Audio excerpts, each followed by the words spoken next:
Pandian store சீரியலில் பார்த்தீங்கன்னா கோமதி ஒரு மரியாதையும் இல்லாத இடத்துல நான் ஏன் இருக்கணும் என்று சொல்ல பாண்டியன் உடனே உனக்கு இந்த வீட்டில் என்ன மரியாதை இல்லை என்று கேட்கிறார்.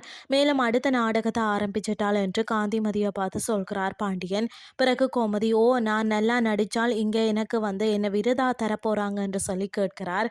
அதை தொடர்ந்து பாண்டியன் கோமதியை பார்த்து நீ ஒரு நாள் கூட என்கிட்ட நாடகம் போடலையா என்று கேட்கிறார். அதை கேட்ட கோமதி புருஷன் கதைக்கணும்னு சொல்லி தான் அப்படியெல்லாம் செய்தேன்னு சொல்கிறார்.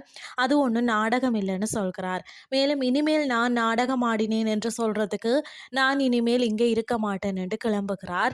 பிறகு அரசி நீ சொல்றது ஒன்றையும் நம்பக்கூடிய மாதிரி இல்லை என்று சொல்ல கோமதி அதுக்கு கோபமாக நீயும் அவரை மாதிரியே கதைச்சியோ தெரியும் எனக்கு என்று சொல்லி பேசுகிறார். அதனை அடுத்து கோமதி இனிமேல் இந்த வீடு இருக்கிற திசை பக்கமே வரமாட்டேன்னு சொல்கிறார். அதை கேட்டு குடும்பத்தில் எல்லாருமே ஷோக் ஆகிறார்கள். பிறகு கோமதி வீட்டை விட்டு போறதை பார்த்த காந்திமதி கதறி அழுகிறார். அதை தொடர்ந்து கதிர் பாண்டியனை போய் கூட்டிக் கொண்டு வர சொல்கிறார்.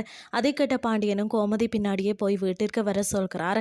அப்படியே ரோட்டில் 2 பேரும் சண்டை பிடிச்சு கொண்டு போறார்கள். இதுதான் இன்றைய நாளுக்கான எபிசோட்.